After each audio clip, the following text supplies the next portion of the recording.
It's a ring.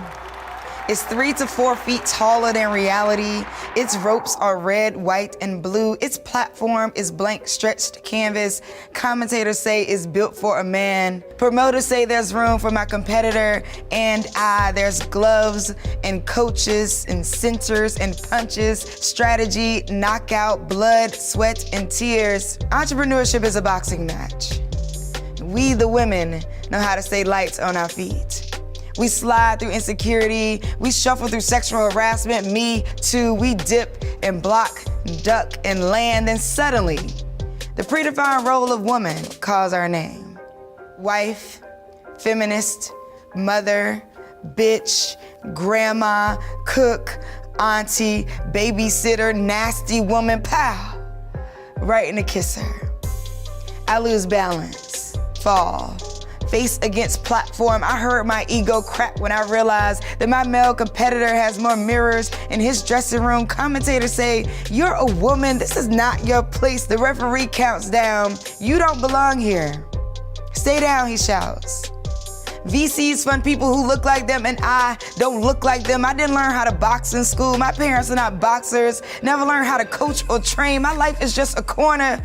The referee shouts, 8, 7, 6, I breathe. This game is rigged. But fuck that. I'm the only species on earth that can bleed for a month and not die. I am badass. Even if I bow out and get a corporate job, I would still make less than the man lording over my remains on this platform. 5, 4, 3, get up, Shelly. Pin a Nike commercial to your memory. Remember that you don't get in where you fit in until you get in, because fitting in is about character and getting in is about access. You're already in the match. Get up. Bite the hand that feeds you bullshit. Burn the bridges you never want to cross again. You got this. Slide, duck, jab, land. And remember, entrepreneurship is a boxing match. And you know how to stay light on your feet.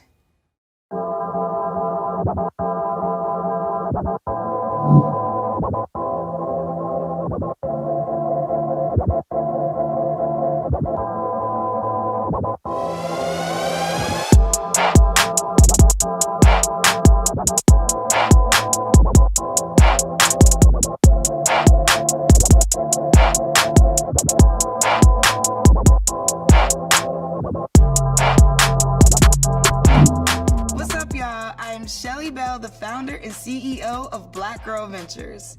BGV is a social enterprise dedicated to creating access to capital, capacity, and community for Black and brown women identifying founders.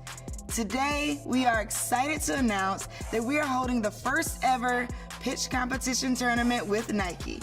That's right, over 200 women entered, 8 have made it to the final pitch, and only 1 will be the 2021 BGV Nike Tournament winner. This competition is not to be taken lightly. These founders are about their business and their bag.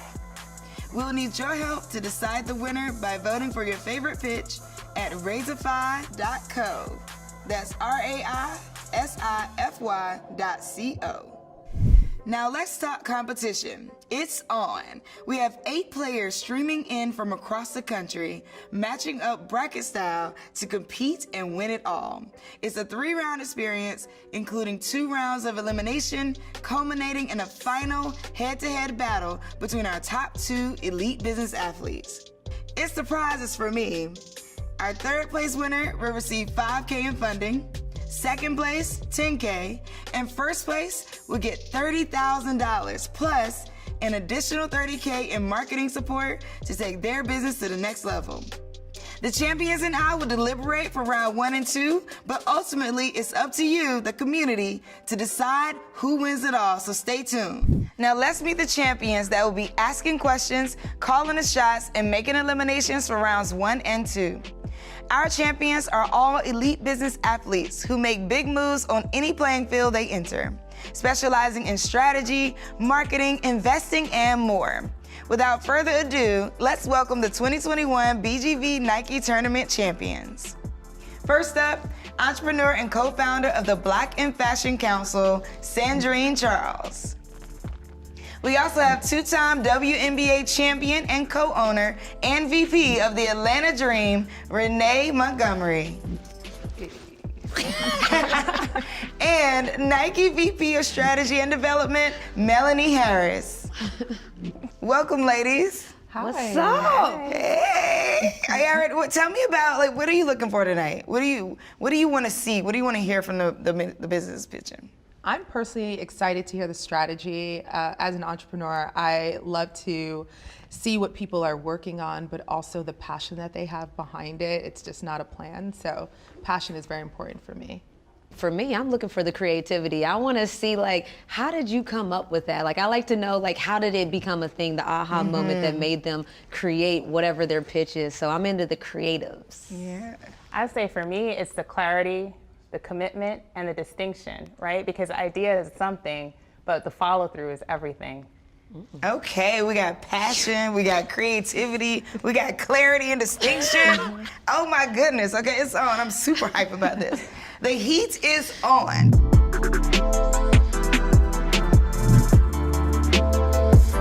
And now, Kayla Castaneda, the founder of Agua Bonita. Growing up, my grandpa would come home from work with bags full of fruit from the fields, super ripe because he couldn't just let them go to waste. These fruits would end up as sweet drinks, or my personal favorite, sprinkled with chili powder for the family to enjoy. And if there was a party, and there was always a party, even more reason for a variety of aguas frescas to be made.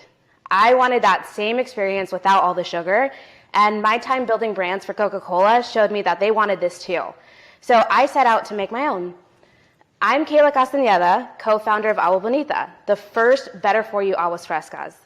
Aguas frescas are a traditional drink made from fresh fruit blended into non-sparkling water and sweetened. But what's special about Agua Bonita is that we use no added sugar in our blends, only relying on fruit for sweetness. Every can is low calorie, low sugar, and all natural. In the process of creating our drinks, we upcycle produce, helping to eliminate food waste. Upcycling is a process of taking perfectly fine fruit that didn't make it to the grocery store and putting it to use instead of waste, just like my grandpa did. Paired with aluminum cans, and our drinks taste good, make you feel good, and are good for the planet. Agua Bonita fills a crucial white space in the ready-to-drink market. While drinks in other categories are either made with artificial ingredients or have upwards of 50 grams of sugar per serving, we sit right in the middle as an all-natural, functional option that consumers can grab. And consumers are reaching for products like ours. The category is up in popularity by 191% since 2010, but mainly found only in fountain drink format. So we're defining what modern aguas frescas are. And this is a huge opportunity to define the future of the category at large. We sit at the intersection of the $14 billion juice blend market and $17 billion non-sparkling flavored water market, with our target consumers alone commanding over $2.7 trillion in spending power. Our drinks check all the boxes. We're available direct to consumer and actually sold out our entire first production run, as well as give back to mission-aligned partners that help migrant farm workers. An investment in us is an investment in underserved communities and the future of the planet. We began this mid-pandemic, so a saying has been, when life gives you lemons, make aguas frescas.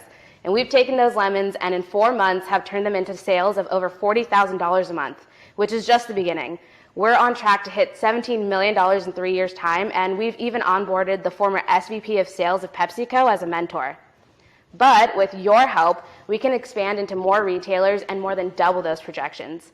So if you want to be a part of a winning team with a delicious product and great social mission, we invite you to crack open a cold Agua Bonita and join us. Saludos. So Kayla, I would love to try it because it sounded delicious. You made it sound amazing.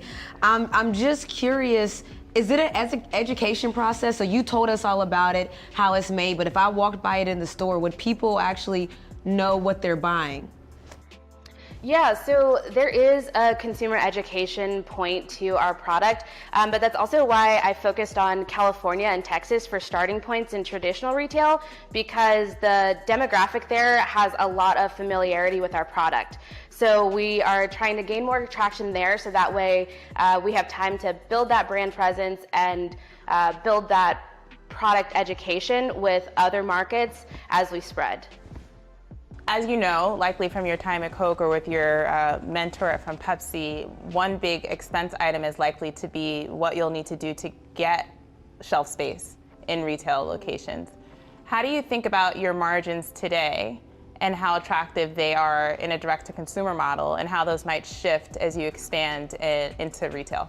Yeah, so our margins right now, we are working on improving them with every level of production. So investment that we are chasing after is to go towards getting our costs down, because direct-to-consumer model can be costly, and we do see that traditional retail and those brick and mortar placements is going to be a bigger piece of the pie for us as we expand. So right now, because of pandemic grocery shopping and just the nature of the world, direct-to-consumer has been really great for us and a good way to get our product into the hands of people that may not have tried it before. But as we move forward, we're just constantly working to get into new shelves and allocating that money to those placements. And at the next production tier, our cost of goods are halved, so that will also help supplement that. Awesome. Thanks, Kayla. I love the story about your grandpa. Thank you. I definitely want to know how many come in a pack as well. It's got to be 4 or 6. There has to be the plastic top connected to the 4 or 6. Yeah, I would think so. But also then that brings up the planet-friendly part, because if you got plastic tops, Well, yeah, but I mean, even aluminum is not the best one. So True. she said aluminum, and I was thinking, oh, that's tough. Up next, Amina Daniels, founder of Live Cycle Delight. In 2013, I packed up my New York City apartment with the idea of making my hometown of Detroit a healthier place by opening a cycle studio. It wasn't until I was hit by a car and had the opportunity to connect with the residents of Detroit in physical therapy that I realized the need was far greater. There was an opportunity to unite all walks of life under one roof to train, sweat, restore. Hi, my name is Amina, founder of Live Cycle Delight, and I empower people to live their best life through the Train, Sweat, Restore philosophy. At Live Cycle Delight, we coach our participants to work to their edge of their potential in class, so when life happens outside of class, they're more resilient. Diabetes, hypertension, and heart disease are the underlying health conditions for all Americans. Heart disease causes 1 out of 4 deaths in America, and 34 million Americans are living with diabetes. The solution is simple. The TSR method maximizes total fitness by combining disciplines. Participants have the opportunity to train functionally, to sweat, and restore. Our target market is Gen Z, millennials, and baby boomers. You know the competition.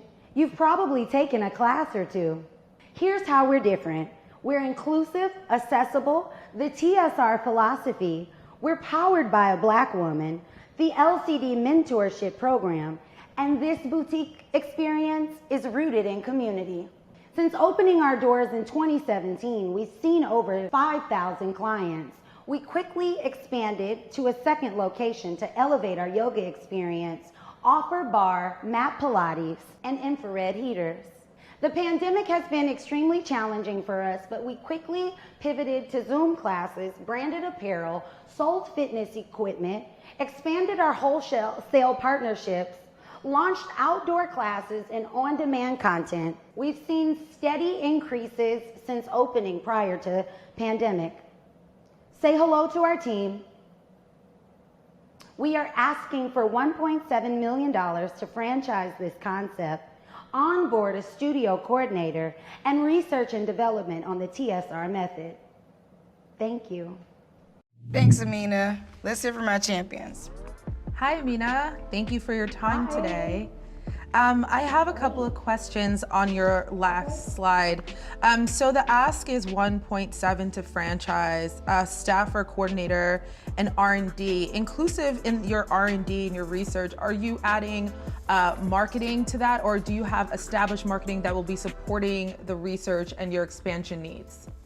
We will be doing geofencing. We've partnered with a company outside of Atlanta. We've had it on hold Since the pandemic, we really wanted to wait till we got a few more things in play before we started doing that target research.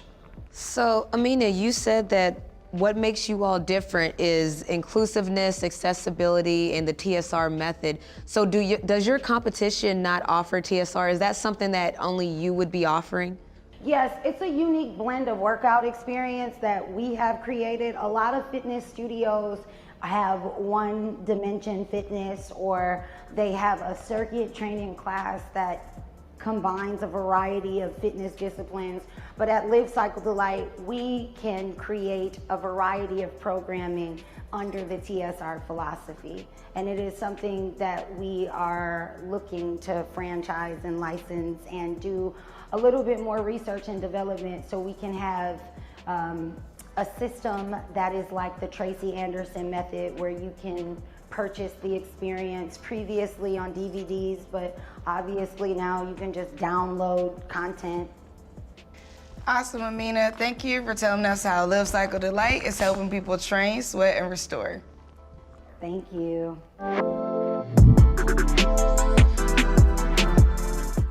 Up next, we have Gigi Lucas, the founder of Surfia Negra. Anytime you try to talk about diversity in surf, it all boils down to access. And as I was sitting on my surfboard in beautiful Costa Rica, after learning how to surf at the age of 35, I thought to myself, why am I still the only African-American woman in the lineup? After doing just a little bit of digging, I realized it had only been 53 years since people of color have been able to freely and legally enjoy access to public beaches. That's younger than our parents. Currently, less than 14% of mainstream media represents diversity in ocean aquatics and surf culture, reinforcing a Eurocentric idea of what a surfer is. And only 0.02% of US professional surfers are actually women of color. So what is being done to diversify the lineup? Hi, my name is Gigi Lucas, and I'm the founder of Surfia Negra. Surfia Negra is a nonprofit that focuses on cultural and gender diversity in the sport of surf. Myself, this team, and an army of volunteers have bootstrapped this organization since 2018, and on a $0 marketing budget have been featured in major media outlets like Oprah, Vogue, and Surfer Magazine. Our offerings are rooted by three tenets: access, education, and awareness. And we believe that consistent access will breed lifelong surfers, ultimately shifting the landscape of the sport. Our organization currently sends girls of color ages 7 to 17 to surf camps every spring and summer. We have 75 partnering surf camps across 24 states. We donate surfboards, loan wetsuits, and provide transportation. Thankfully, we have proud partners both locally and globally to help make this happen, and without them, we would not have been able to make this impact in 2020 despite COVID. These numbers, including individual donors, validate the fact that people are interested and they see the need. So we put kids on surfboards, but what if a kid can't swim or doesn't live near a beach? These are all very real factors as a result of systemic racism and redlining. Therefore, we created Surf the Turf to bring the surfing experience to those kids. The program consists of a curated rental equipment kit and surf-inspired activities to teach fundamentals of surf with no water needed. We've partnered with schools and community centers like the Boys and Girls Club to expose surf to 2,400 girls in Northeast Florida. This summer, we are launching with the YMCA in Northeast Florida, giving us an additional 1,400, and that is just the beginning. Based on the feedback from our centers, Surf the Turf is our growth engine. And fortunately, there are a few additional factors that will continue to create popularity with this sport. As you know, surfing will make its debut in the 2020 Olympics this summer. Wave pools are increasing in popularity, and the pandemic has propelled people back out into nature after quarantine. Similar programs using different sports are able to reach on average 200,000 kids per year. However, based on these growth factors, we believe our opportunity is exponentially more.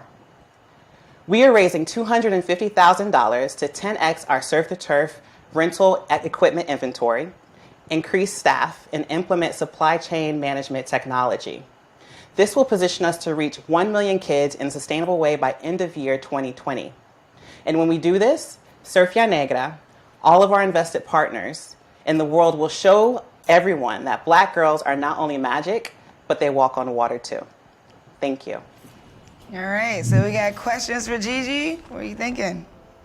Gigi, this is fantastic. I'm older than 35 and I've still never been on a surfboard, so I'm inspired by what you're doing and what you're doing for children younger than both you and me.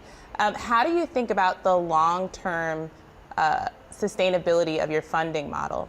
It seems like it comes today mainly through donations. Is there a path as surfing gains more popularity, including visibility through the Olympics, where children can take this up both as a method of exercise, but also a way to maybe go to college or continue competing throughout their lives?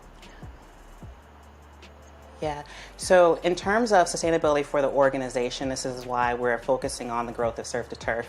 The revenue from the rentals will be able to cover our operational costs and also help us expand over year. If we stay in bootstrapping mode, we'll be sustainable not barely, but we will be sustainable by 2022, which is actually better than most nonprofits our age. With our injection of money, we'll be able to exponentially grow that and to be able to be sustainable and reach that million kid mark. In terms of kids and their skill level and being able to sustain and be lifelong surfers, that comes with our surfboard donations for kids who go through our camps. They have ready access to wetsuits, and our partners like Patagonia, Sunbum, even USA Surfing, we have a network to plug them into, and if they want to keep going. Fantastic. Awesome, Gigi. We appreciate that. I love, not only are Black girls magic, but they can walk on water, and that's everything. Yes. Thank you so much. Great pitch. Thank you. Iffy Opie, founder of The Fit In. Hey guys, if I asked you why a lower rate of Black women work out, you'd probably say it's because of our hair. Well, a review of over 40 studies show that there are larger barriers to entry than just our hair. Key ones being lack of support, lack of role models, and lack of facilities in our area. I'm Iffy, and in 2018, I looked at the wellness space and saw the gaps firsthand. Of the over 500 spaces in New York City offering strength training, Pilates, and bar boutique fitness classes, none were Black women owned, and none were in my neighborhood of Bed-Stuy, Brooklyn. Enter The Fit In, the first brand to make quality strength training, Pilates, and bar accessible to those in Bed-Stuy and East Brooklyn. The Fit In centers Black women by bringing them to the front of the room so we can have your back throughout. In our first 2 years, we opened 3 fitness studios, 100% self-funded, by offering small class sizes with knowledgeable Black and POC instructors, allowing everyone in the room to feel seen, and creating community events to build bonds and relationships through wellness. In 2019, we saw a 2.5x growth in revenue, a 25% growth in new customers, and a 70% retention rate. In 2020, COVID ravaged the fitness industry, but we made significant pivots to keep generating revenue and to keep our community healthy. We launched on-demand, virtual, and outdoor workouts to offer variety in movement, in class times, as well as in price points. Because of our work, we landed features and partnerships with Shopify, TikTok, American Express, and Beyonce, just to name a few. When it comes to the Fit In, there is no competition. We created a movement around social good and wellness by offering convenience, variety, safety, and support to those typically unseen in the wellness industry, something our competition just isn't willing to do. The Fit In success is about its knowledgeable and supportive team of instructors working with the community. That's why this year we partnered with a Black-owned studio in the South Side of Chicago to launch our inaugural Pilates mat teacher training program, creating more BIPOC Pilates instructors. They have the Fit In stamp, which represents inclusion, diversity, and accessibility. They have the ability to launch their teaching career with us on demand, virtually, or in person with our supportive environment. In addition, we make our certified instructors and techniques available to gyms and studios globally through the Fit In network, allowing them to utilize our marketing and messaging when our standards are met. Our teacher certification sold out in 3 weeks and is filled with multi-clients looking to be what they can now see. Seeing the impact of us in front of rooms, on screens, and as leaders in the wellness industry, I'm seeking $6 million to build our certification program, establish our partner network, and upgrade our on-demand platform, as well as continue hosting community events, taking what we did in Bed-Stuy globally. People's commitment to fitness is about who's in front of the room and who has their back. The fitness is not just about movement, it is a movement. Thank you. Awesome. Great job. We'll hear from our champions. I'm familiar with your brand because I live in Brooklyn. I have a quick question. With the expansion, how many people are permitted per class, and how often throughout the day are you hosting classes? So COVID times are very different now because New York City has regulations now on how many people can actually fit into a class. But prior to COVID, we kept our classes very, very small. So at our strength training studio, we have about 6 to 8 people per class. In our Pilates studio, we have up to 4 people in a class. And then in our new bar studio, we have up to 12 people in a class. And then in terms of class times, we're serving people mainly in the neighborhood. So we wanted to make sure that we offer classes before they go into work in the mornings. We have classes in the afternoon. So for those who need to pop out and take a little lunch break, we have classes for them. And then we have classes for those who want to take classes after they're done with work. Thank you very much. Great job. And now, Anissa Imani Ali, the founder of Hulatics. What if there was a workout you look forward to? What if there was an exercise that both challenged you and made you feel like a kid again? My name is Anissa Imani Ali. I'm a lifelong student of health and wellness. I have a corporate background in coaching and consulting. I'm a trained dancer and a big kid. I created Hulatics because I was bored with my other workouts, and I wanted a workout that was really fun and that also helped keep my body healthy and toned. In the US, only 60% of women get enough exercise. Why? Working out feels like an additional chore on a long list of to-do items. It's been found that at least 40% of women want dynamic, unique workout experiences. As women, we take care of everyone, so we want to have fun taking care of ourselves. Into the world of Hulatics, where workout meets play. The American Council on Exercise proved that 30 minutes of hula hooping burns 210 calories. With the Hulatics method, our Hulatics report burning 450 to 700 calories in one single class. We use a unique sequence of timed hula hoop rounds with simultaneous strength training exercises cued to a banging playlist. A meditation of its own.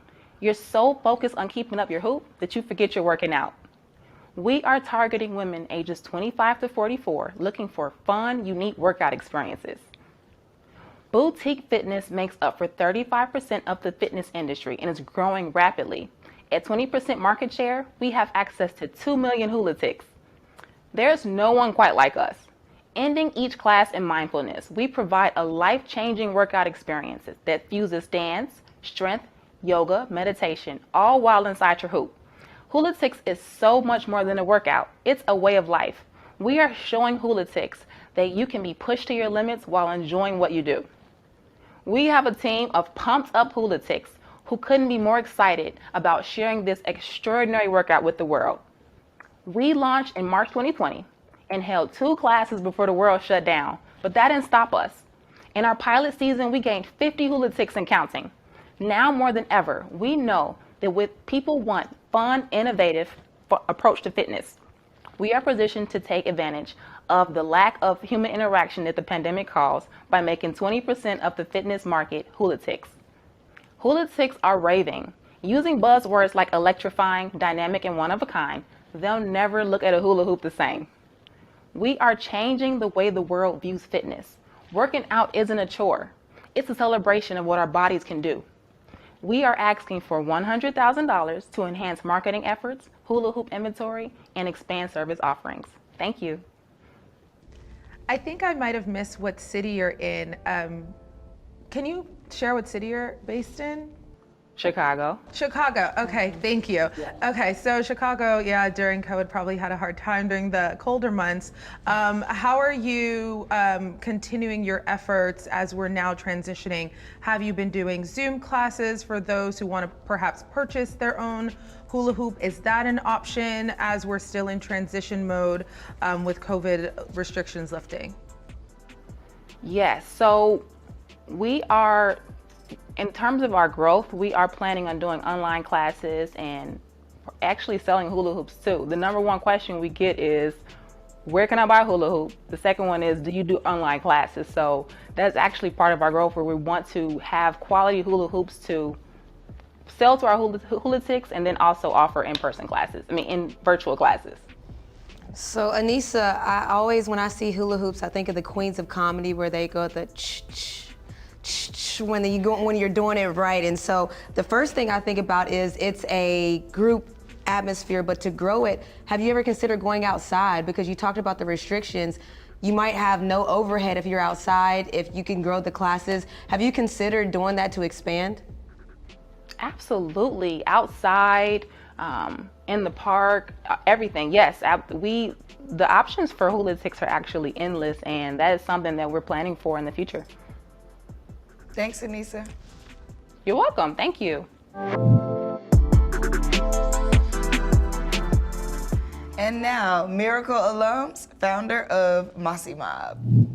Have you ever taken a vitamin or a supplement that you knew was good for you, but it was just nasty? I'm talking about castor oil, cod liver oil, chalky Flintstone vitamins, and some more stuff. What about taking so many vitamins and supplements that you just decide to take absolutely none of them? Yep, me too. I'm Miracle Alums, holistic health enthusiast, serial entrepreneur, and the founder of the Mossy Mob, a premium sea moss and wellness company that provides a complete and high-quality plant-based supplement with tasty and creative infusions to support optimal health and wellness shipped straight to your door. Champions, forget having to take multiple vitamins and supplements that taste bad and that you have to go to specialty stores to find. Sea moss is the answer. A red algae often found in the warm waters of the Caribbean that provides 92 out of the 102 minerals your body needs. We wanted to take this age-old plant-based supplement that was good for you and not only make it a fun explorative experience, but one that combined sea moss with other herbal and fruit infusions that had added health benefits. As a champion, you know how important it is to have supplements with a variety of benefits that help you to perform your best. Let's take a look at what sea moss offers. And yes, you see that last one? All I ask is that you invite me to the baby shower, okay? We do offer 10 sea moss gel infusions that are packed with superpower ingredients such as ginger, lemon, and turmeric. While sea moss gel in particular can be ingested, there are several other uses that appeal to our Mossy Mobsters. We also wanted to offer other mediums that Mossy Mobsters can enjoy, so they can really reap the benefits of sea moss. So we developed other pillar products such as syrups and capsules that may appeal to a larger audience. On a global scale, supplements is a $140 billion industry, with $55 billion being in the US. With a product as outstanding as our sea moss, and the fact that according to CRN's 2020 consumer survey, 4 out of 5 Americans takes a daily dietary supplement, there's potential to hone in on 11 billion of that market. Particularly since the start of the pandemic, with more users looking to boost their immune system, our complete supplement is needed not just right now, but in the future to come. But don't just take my word for how amazing and outstanding our products are. See what our loyal Mossy Mobsters have to say. It's the 5 stars for me. It's clear that with our direct-to-consumer business model, we have a leg up on the other guys with the variety and accessibility at the forefront. Our numbers say so too. Since our launch in May of 2020, we've had close to 3,000 Mossy Mobsters join our journey, with an average ordered value of $51, totaling to over $137,000 in sales. We're located in local stores here in Atlanta and will be on Amazon next month. With your support, this team of champions can continue the roadmap to scale by focusing on our 6 pillars: marketing, operations, quality assurance, inventory, logistics, and product expansion. Champion with us, and let's mob out to optimal health and wellness, baby. All right, champions. Love it, love it, love it. Miracle, I have to tell you, your reference to cod liver oil gave me flashbacks and chills. I'm Caribbean too, and so I know. about those spoonfuls of cod Listen. liver oil. And I also remember the slimy texture of sea moss. What do you do to maintain the freshness of the sea moss? And then how do you encourage folks to avail themselves of all the benefits when it may not be as palatable to a wide audience? Yeah, absolutely. That's such a great question. So to maintain the freshness of sea moss, it first starts with our soaking process. So you can soak sea moss anywhere between 4 hours minimum, but we like to soak it at least for 24 hours and 40 hours maximum. So we do at least a triple soak process. On the second soak process, we use limes. So limes is a natural preservative, and key limes is the best type of lime that you should use, so that helps to maintain the freshness. Now, the other thing that's really helpful to maintain freshness and the shelf life is also to freeze it. So we freeze all of our sea moss before we actually ship it, because as you probably know, sometimes shipping, USPS, they're like, oh, you have a package? So we send ours 2-day priority, and we use UPS as well. So that freezing really helps to extend the shelf life, and we also let our customers know that it's really helpful to take the sea moss gel and take it to your ice cube tray. So you put it in the ice cube tray, and that's actually a really perfect portion size, so you can just use it when you need it. And for folks who may think that sea moss gel in particular is not as palatable, that's okay, and that's why we're offering capsules as well, so you can still get the benefits of sea moss gel. And we're also launching powders as well. So if you want your sea moss benefits, your 92 out of the 102, take your tablespoon and you pop it in your smoothie, and you keep it going. Awesome. I love how you said let's mob out and that you call people That's mobsters. right. That's right. That's right. Awesome. Thank you so much, Miracle. Thank you. Love her energy. Yeah. She'd be more cute. I'm like, she's great. I am gonna buy the sea moss. Yeah, I know. Like, I'm like, she might have got a customer. I keep on code for y'all, okay? Still here, heard you. Yeah. No, I'm like, I'm gonna have to give me We're some gonna give sea you moss. full price revenue. Right. Right. We don't do the discounts here. Simone Gates, the founder of Sincerely Body. Hello, my name is Simone Gates, and I'm the founder of Sincerely Body. We help people manage and recover from physical pain with our safe and effective body care products. From a young age, I've always been active. This taught me to be tough and how to shake off minor injuries. But fast forward into adulthood, and while working as a corporate wellness trainer, I sustained an injury that I could not shake. At 25 years old, I began suffering from chronic pain. It affects over 60 million people a year. That's more than diabetes, cancer, and heart disease combined. Despite it being such a prevalent and predominantly affecting women, there's a lack of safe solutions outside of pharmaceutical pain medication. So I hit the kitchen and decided to formulate the solution. Our products, such as scrubs and ointments, aid in natural pain recovery. All ingredients are extensively tested for toxins with results posted to our website. This transparency and focus on safe formulas has elevated us to achieve 80% in customer retention. We personally know how much pain can affect one's entire life. Regardless if you're an elite athlete or not, everyone with pain can benefit from our safe solutions. Our perfect customers are 25 to 64 years old and are consciously seeking natural alternatives. Our plant-based formulas can safely support their road to recovery, which is why we've continued to grow within this $4.5 trillion industry.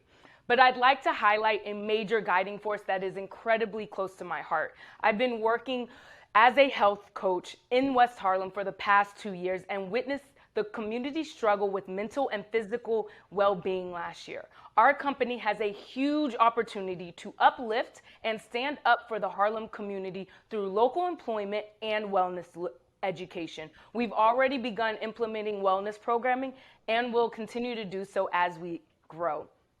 Our major strength is 15 plus years of wellness experience. Additionally, we're the only company offering a tailored subscription model, which provides convenience, personalization, and value.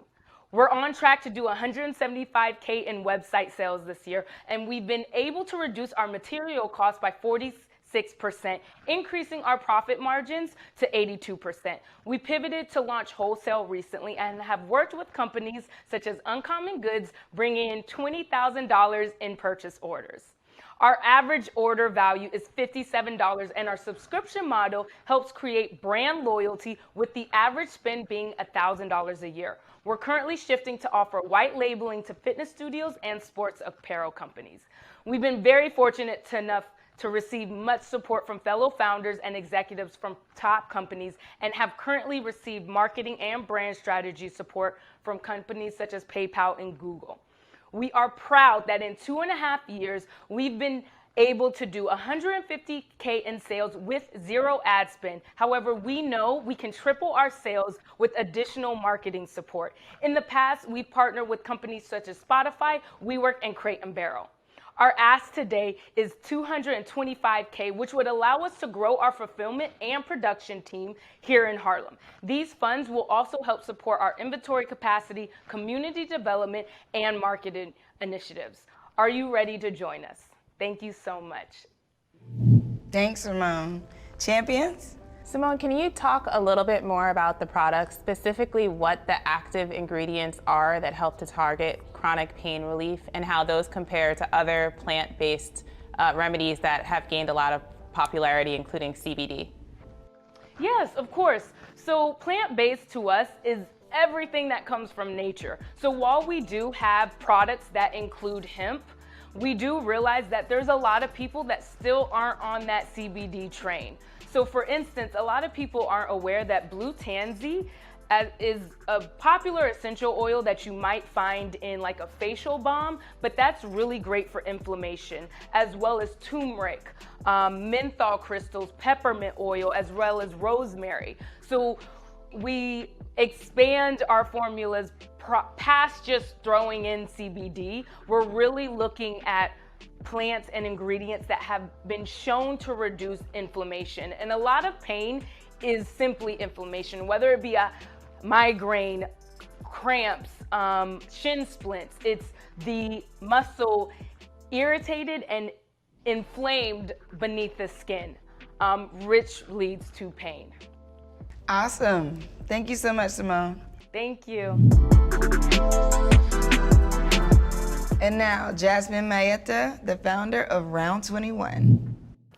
Hi, I'm Jasmine Mayetta, founder of Round 21, and I've spent my entire career at the intersection of sports, fitness, and gaming, and I constantly heard the idea that there is no I in team.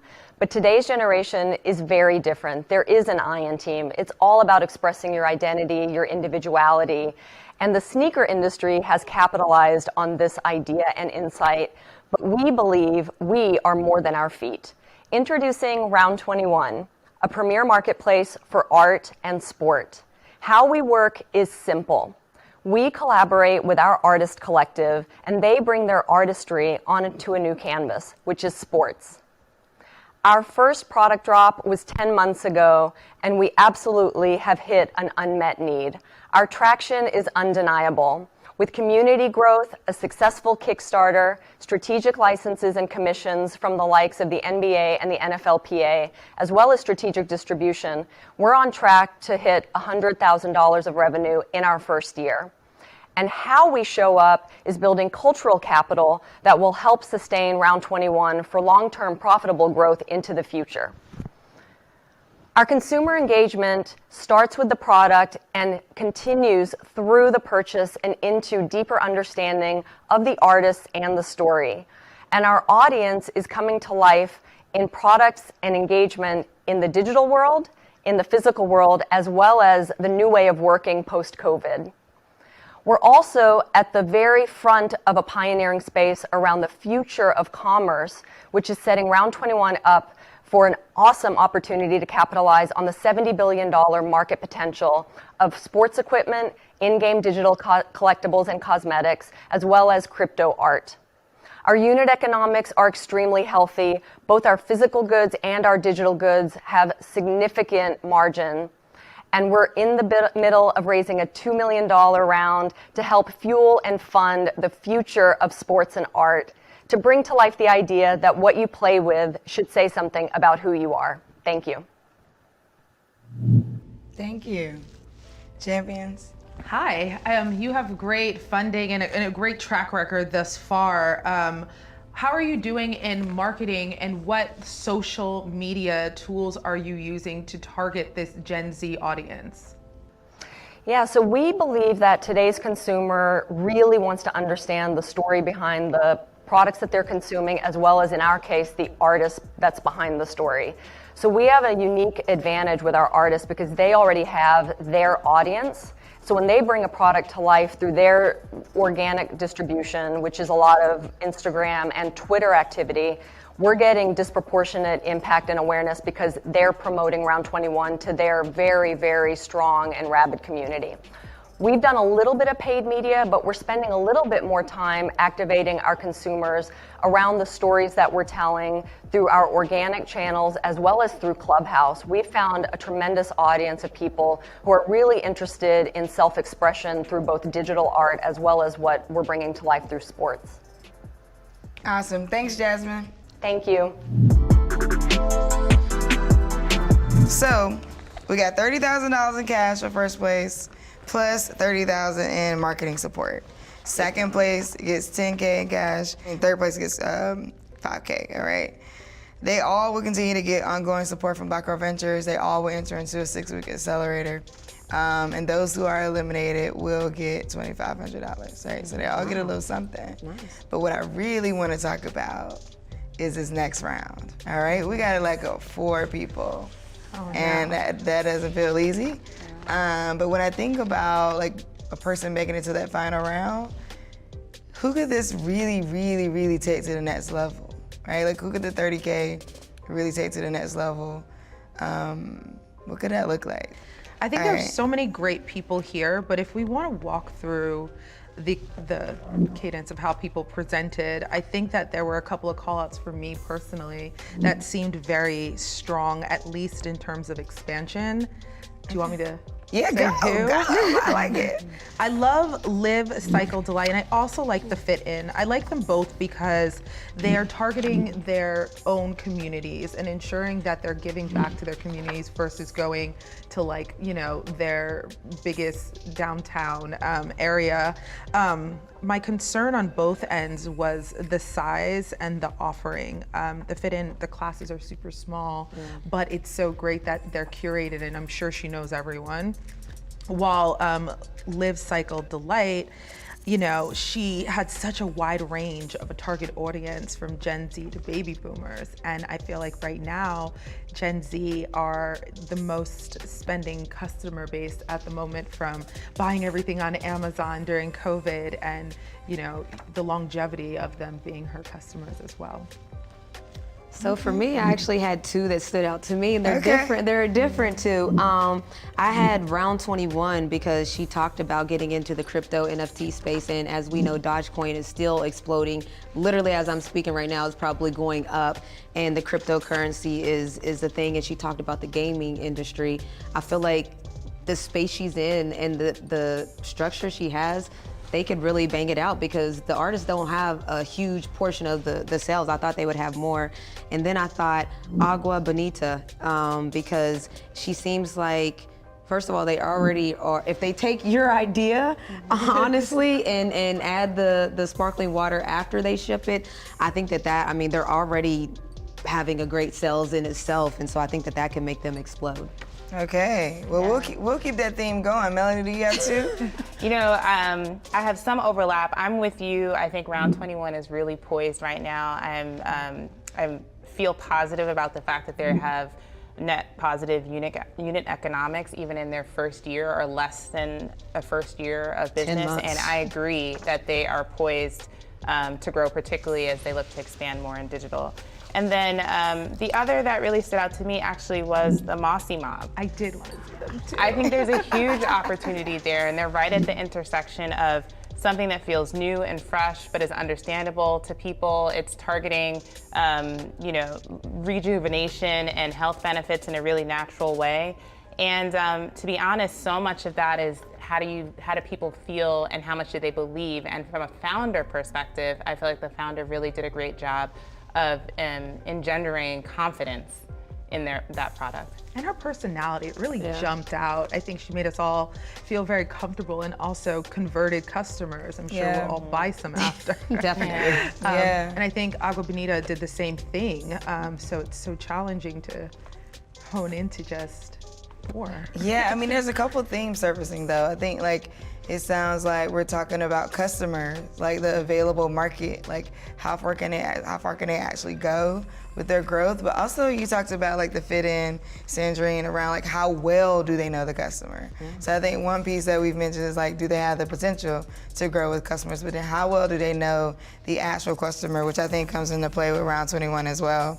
But any thoughts on Sincerely Body, Hula Chicks, Surfia Negra? You know, I want to try hula hooping after hearing about hula ticks.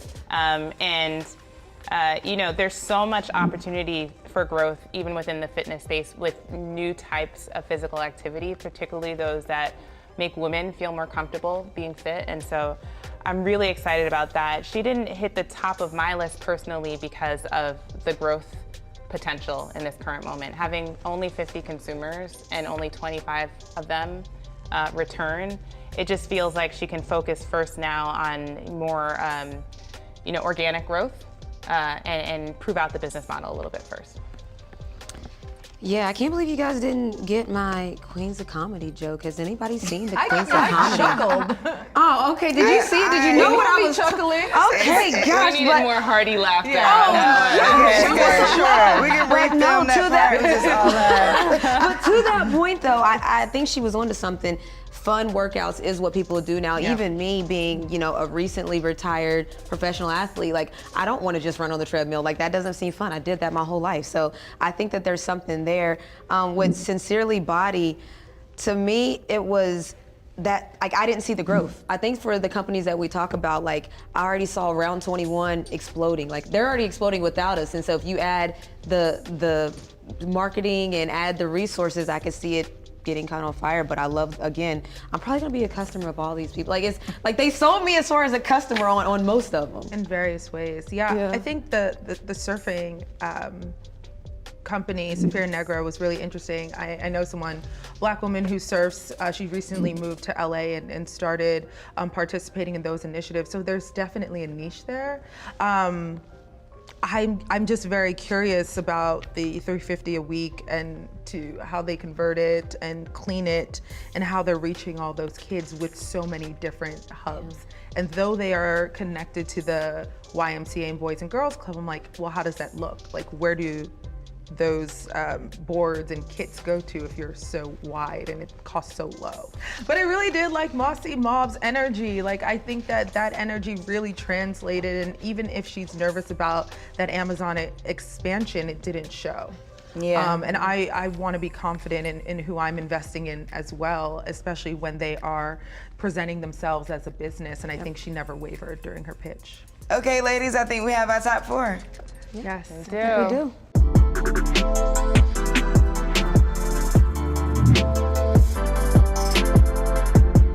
That's it for round 1. We'll see y'all tomorrow for the semifinals, where we will go from 4 players to our top 2 players. In round 2, we'll dig into marketing, branding, and strategies for scaling your business. Stay tuned. The competition has only just begun. We're about to see these business athletes take it to the next level. Remember, resist being average. We'll see y'all tomorrow.